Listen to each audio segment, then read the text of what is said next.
વિદ્યાર્થી મિત્રો, આપણે જોઈ રહ્યા છીએ ધોરણ 8 સ્વ અધ્યયન પોથી વિષય વિજ્ઞાન પાઠ પહેલો પાક ઉત્પાદન અને વ્યવસ્થાપન. તો ચાલો વિડીયોની શરૂઆત કરીએ. સૌપ્રથમ આપણને શું આપ્યું છે કે થોડાક વિકલ્પો આપ્યા છે કે જેની સામે આપણે સાચાની નિશાની કરવાની છે. વિડીયો ચાલુ કરીએ એ પહેલાં તમે જ્ઞાન વિષયો ઉપર નવા છો અથવા તો હજી સુધી જ્ઞાન વિષયોને સબસ્ક્રાઇબ નથી કરી, નીચે આપેલા સબસ્ક્રાઇબ બટનને ક્લિક કરો, બાજુનું બેલ આઇકન પણ દબાવો. સોલ્યુશનમાં કંઈ ના સમજાણું હોય અથવા તો વિડીયો કેવો લાગ્યો કોમેન્ટ કરીને જણાવજો. સૌપ્રથમ પહેલો જ પ્રશ્ન છે કે આધુનિક સમયમાં ખેડ કરવા માટે કયા સાધનનો ઉપયોગ થાય? તો કે હળ તો આપણું જે છે એ અર્વાચીન છે, મતલબ કે પુરાતનવાળું છે. ખરપિયો પણ નહીં તો આપણે લખશું કલ્ટિવેટર. ત્યાર પછી છે વૈદિક ભાઈ જમીનની ફળદ્રુપતા જાળવવા માગે છે તો કયા ખાતરનો ઉપયોગ કરશે? તો કે કુદરતી ખાતર, યુરિયા, એમોનિયમ સલ્ફેટ અને સુપરફોસ્ફેટ આ ત્રણેય કૃત્રિમ ખાતર છે. તો કયું વધ્યું? તો કે કમ્પોસ્ટ. ત્યાર પછી ત્રીજું આપ્યું છે ખેતીની શરૂઆત થઈ તે પહેલાં મનુષ્ય ખોરાક તરીકે શાનો ઉપયોગ કરતા હતા? તો કે એ પહેલાં માંસનો, માછલીનો, સાથે શાકભાજી, કંદમૂળ અને ફળ સહિતની વનસ્પતિનો ઉપયોગ કરતા હતા. ત્યાર પછી આપણે વર્ગીકૃત કરવાનું છે. પહેલો જ પ્રશ્ન છે આ પાક વરસાદની ઋતુમાં થાય? તો વરસાદી ઋતુ હોય એટલે આપણે એને ખરીફ પાક કહેવાય. આ પાકનો સમયગાળો ઓક્ટોબરથી માર્ચ સુધીનો છે તો કયો પાક કહેવાય? રવિ પાક. ડાંગર, મકાઈ અને સોયાબીન કયા પાકમાં આવે? તો કે ખરીફ પાક. બધાને પાણી વધારે જોઈએ, સૌથી વધારે ડાંગરને. આ પાક શિયાળાની ઋતુમાં થાય તો અગેન શું આવશે? રવિ પાક. આ પાકનો સમયગાળો જૂનથી લઈને સપ્ટેમ્બર સુધીનો હોય, મતલબ કે ચોમાસાનો સમયગાળો એટલે કે ખરીફ પાક. ચણા, વટાણા, ઘઉં મારા ઉદાહરણો છે. ક્યારે થાય? ચણા વટાણાને ચાલો વટાણાની ના ખબર હોય, ચણા અને ઘઉંની આપણને ખબર જ છે કે આપણે ચોમાસા પછી જ વાવીએ. ચોમાસાનો પાક લઈ લીધા પછી, મતલબ કે શિયાળામાં એટલે કે રવિ પાક. જમીનનું ખેડાણ કરવું શા માટે જરૂરી છે? બહુ સિમ્પલ છે કે ખેડાણ કરવાથી જમીનની માટી ઉપર નીચે થાય અને હવાની અવર જવર થવાથી જમીન પોચી બને.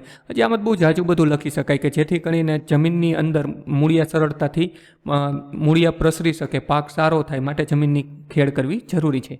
કઈ સિંચાઈ પદ્ધતિમાં પાણીનો બચાવ થાય છે? તો કે આધુનિકમાં જ થાય, અને આધુનિકમાં પણ સ્પેશિયલી ટપક પદ્ધતિમાં સૌથી વધારે પાણીનો બચાવ થાય છે. ત્યાર પછી રણ પ્રદેશમાં કઈ સિંચાઈ પદ્ધતિ ઉપયોગી છે? કે રણ પ્રદેશમાં જેમાં રણમાં પાણી જ નથી અને પાણી ના હોય તો ઓછું પાણી જોઈએ એવી, એટલે કે ટપક પદ્ધતિ વધુ ઉપયોગી છે. ત્યાર પછી નીંદણનાશકનો છંટકાવ શા માટે કરવો જોઈએ? તો કે ખેતરમાં પાક સાથે બિનજરૂરી છોડને દૂર કરવા માટે નીંદણનાશકનો ઉપયોગ કરવો જોઈએ. જો ના કરવામાં આવે તો આપણે જે પણ પાકને આપીએ છીએ આપણે મતલબ કે જમીનમાંથી જે લઈએ છીએ, ચાહે ખાતર હોય, સેન્દ્રિય પદાર્થ હોય, પોષક તત્વો હોય કે પાણી, એ બધામાં એ બિનજરૂરી છોડ ભાગ પડાવશે જેથી કરીને આપણો પાક સારો થશે નહીં. ત્યાર પછી નીંદણનાશકના છંટકાવ વખતે ખેડૂતે કઈ કઈ કાળજી રાખવી? તો કે નીંદણનાશક દવાઓ માનવ શરીર માટે ખૂબ જ નુકસાનકારક હોવાથી શરીરને ઢાંકીને, આંખ પર ચશ્મા પહેરીને અથવા તો માસ્ક પહેરીને છાંટવો જોઈએ કે જેથી આપણા શરીરના કોન્ટેક્ટમાં ના આવે અને આપણને જે એની જે ઝેરી અસરો છે એ ના થાય. કમ્બાઈન મશીનનો ઉપયોગ જણાવો. કે પાકને કાપવા અને તેમાંથી બીજ કે દાણા દૂર કરવા માટે આપણે કમ્બાઈન મશીનનો ઉપયોગ કરીએ છીએ. કમ્બાઈન એટલે કે બે ભેગું થઈ ગયું, એમાં લણણી પણ આવી ગયું, મતલબ કે આપણે પાકને કાપીએ એ પણ આવી ગયું, અને ત્યાર પછી જે થ્રેસિંગ કરીએ છીએ એટલે કે ડુંડામાંથી દાણા અલગ કરીએ છીએ, બંને એકસાથે થઈ જાય, જેને કમ્બાઈન મશીન કહેવાય. કમ્બાઈન મશીનને આપણે હાર્વેસ્ટર અથવા તો કટર તરીકે ઓળખીએ છીએ, જે ઘઉંના પાક માટે ખૂબ જ ઉપયોગી છે. ત્યાર પછી પડતર જમીનમાં ખેતી કરવા માટે તમે કઈ પદ્ધતિ અપનાવશો? તો કે પડતર જમીનમાં ખેતી કરવા હું પરંપરાગત પદ્ધતિ અપનાવીશ. અનાજ સંગ્રહ કરવા માટે લીમડાના સૂકા પાન શા માટે વપરાય છે? તો કે લીમડાના સૂકા પાનનો ઉપયોગ કરવાથી જીવજંતુ અનાજથી દૂર રહે છે. સૂકા પાનથી અનાજ સડતું નથી અને લાંબો સમય જાળવી શકાય. લીમડાનો જે સ્વાદ છે એ કડવો છે, અને જે પણ આપણને ખ્યાલ છે કડવી વસ્તુ છે એ જે સૂક્ષ્મજીવો છે એને ઓછી આકર્ષે અથવા તો નાશ કરવા માટે વધુ ઉપયોગી છે. ત્યાર પછી ખેતરમાં કુદરતી ખાતરનો ઉપયોગ કરવો હિતાવહ છે. શા માટે? વૈજ્ઞાનિક સમજૂતી આપણે આપવાની છે. તો કે કારણ કે કુદરતી ખાતર લાંબા સમય સુધી જમીનમાં રહે છે, જમીનને નુકસાન કરતું નથી. હજી તો આમાં બહુ બધું લખી શકાય કે એનાથી જમીનની જે ફળદ્રુપતા છે એ જળવાઈ રહે છે, પોષક તત્વોની સાથે સાથે સેન્દ્રિય પદાર્થો પણ ઉમેરાય છે, પણ અહીંયા લીટી 2 જ આપી હતી માટે આપણે આટલું જ લખ્યું. ત્યાર પછી આપણને એવું કીધું છે કે નિસર્ગ ભાઈ અનાજના સંગ્રહ પહેલાં બીજને તાપમાં સૂકવે છે. આવું શા માટે કરતા હશે? વૈજ્ઞાનિક કારણો આપો. તો કે અનાજના સંગ્રહ કરતાં પહેલાં સૂકવવામાં ન આવે તો ભેજના કારણે, સૂક્ષ્મજીવોને કારણે અનાજ આપણું શરીર જાય, અને અનાજને સૂકવીએ તો ભેજનું પ્રમાણ શું થાય? ઘટી જાય, અથવા તો ભેજ સંપૂર્ણ નાશ પામે, કે જેથી કરીને આપણે અનાજ લાંબો સમય સુધી ટકે. માટે આજે આપણા નિસર્ગભાઈ છે એને તાપમાં સૂકવે છે. દાણા જો આપણા થોડાક પણ લીલા હશે, ભેજવાળા હશે, તો એ સડી જશે. ત્યાર પછી માધાભાઈ સાપુતારા વિસ્તારમાં રહે છે, તેના માટે કઈ સિંચાઈ પદ્ધતિ વધુ યોગ્ય છે? માધાભાઈ સાપુતારામાં રહે છે તેના માટે ટપક પદ્ધતિ વધારે ઉપયોગી છે, કારણ કે ભેજ અને વરસાદી વાતાવરણ હોવાથી પાકને પાણીની જરૂર કેવી હોય છે? તો કે ઓછી હોય છે. ત્યાર પછી નિમેશભાઈ પોતાના ખેતરમાં પાકની ફેરબદલી દ્વારા ખેતી કરવા માગે છે. આ માટે એક ખરીફ પાક અને એક રવિ પાકનું ઉદાહરણ આપો કે જેથી જમીનમાં નાઇટ્રોજનનું પ્રમાણ જળવાઈ રહે. તો નિમેશભાઈ પોતાના ખેતરમાં પાકની ફેરબદલી દ્વારા ખરીફ પાક તરીકે મકાઈ વાવી શકે અને રવિ પાક તરીકે તે ઘઉં વાવી શકે. અને રવિ પાક તરીકે હજી તમે આમાં કહી શકો કે એ કોઈ પણ કઠોળ પણ લઈ શકે, કે જેથી કરીને નાઇટ્રોજનનું પ્રમાણ જળવાઈ રહે.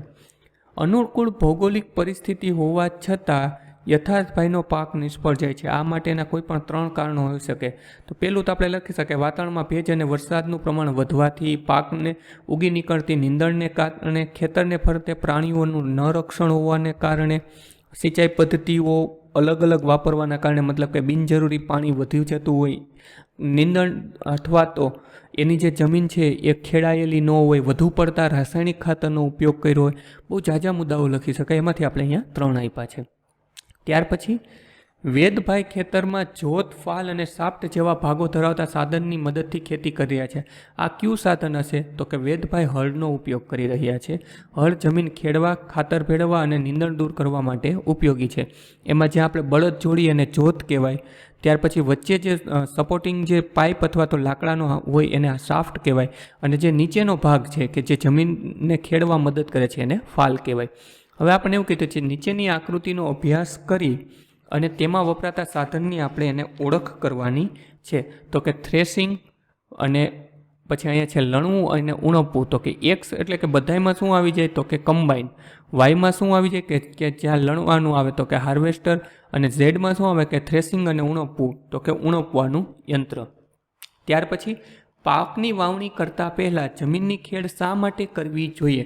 કારણ કે જો જમીનની ખેડ કરવામાં આવે તો જમીન પોચી બને, માટી ઉપર નીચે થાય, અંદરના જે સેન્દ્રિય પદાર્થો છે એ ઉપર નીચે થાય. આ રીતે આપણે લખી શકીએ, કારણ કે જમીન ખેડવાથી પોચી બને છે, માટી ઉપર નીચે થાય છે, અને તેના લીધે પાકના મૂળ ઊંડે સુધી ઉતરે અને પાક શોષણ કરી શકે, પાકને હવા મળી રહે તો પાક સારો એવો થાય. માટે રાહુલ તેના ઘરે ગયા પછી તેના ઘરે ગાય પાળવા માગે છે. રાહુલ તેના ઘરે ગાય પાળવા માગે છે, તો તેને કઈ કઈ કાળજી રાખવી જોઈએ? તો કે ગાયને સમયસર ઘાસ અને ખોરાક આપવો જોઈએ, ગાયને સમયસર નવડાવી અને સાફ સફાઈ કરવી જોઈએ, ઉનાળામાં ગરમી ન લાગે તે માટે પંખા, અથવા તો પંખો તો બહુ આધુનિક થઈ ગયું, અથવા તો અત્યારે ઘણા બધા તબેલાઓમાં હોય છે, એના બદલે આપણે એવું પણ લખી શકાય કે યોગ્ય વાતાનુકૂલિત બારીઓ મુકાવવી જોઈએ એ જ્યાં પણ ગાયને બાંધે છે. સમયસર એની સારવાર કરવી જોઈએ. ત્યાર પછી પ્રોજેક્ટ કાર્ય આપ્યું છે, આપની શાળામાં વનસ્પતિ દ્વારા ઉત્પન્ન થતા કચરાનું ખાતર બનાવવાના વ્યવસ્થાપન માટે કેવા પગલાં લેશો તેનું વર્ણન કરીએ. તો આપણે શું કરશું કે શાળામાં આવેલા કચરાને ભેગા કરશું, જે કુદરતી રીતે વિઘટનીય હોય. વનસ્પતિના પાંદડા, ડાળી, ફળ, શાકભાજીની છાલ ભેગી કરી તેને ખાડામાં દાટી દઈ સડવા દેશું. આ રીતે કુદરતી ખાતર તૈયાર કરશું. તમારી શાળાઓમાં પણ અત્યારે ગ્રાઉન્ડમાં 2 ખાડા હશે, મોટાભાગની શાળાઓમાં હોય છે, એક સૂકા કચરા માટે અને એક વિઘટનીય કચરો જે છે એના માટે, અને એક બિન વિઘટનીય કચરા માટે. તો વિઘટનીય કચરામાંથી જ આપણે આ રીતે ખાતર બનાવી દઈશું. એને માટે અલગ વ્યવસ્થા ના હોય તો પણ ચાલશે, તમે એ પણ લખી શકો.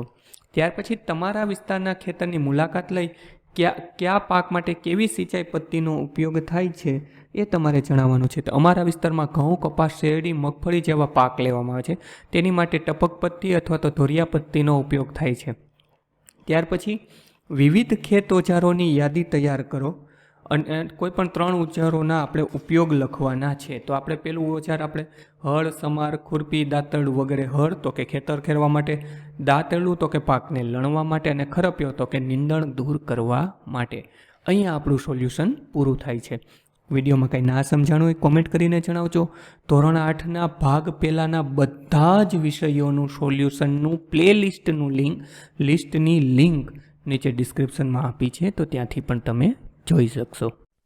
બાળ મિત્રો, વિડીયો જોવા માટે ખૂબ ખૂબ આભાર. આ વિડીયોને લાઈક કરો.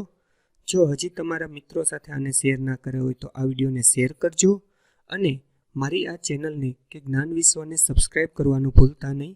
ચોક્કસથી આ ચેનલને તમે સબસ્ક્રાઈબ કરજો. Thanks for watching. ફરી મળશું બીજા વિડીયોમાં.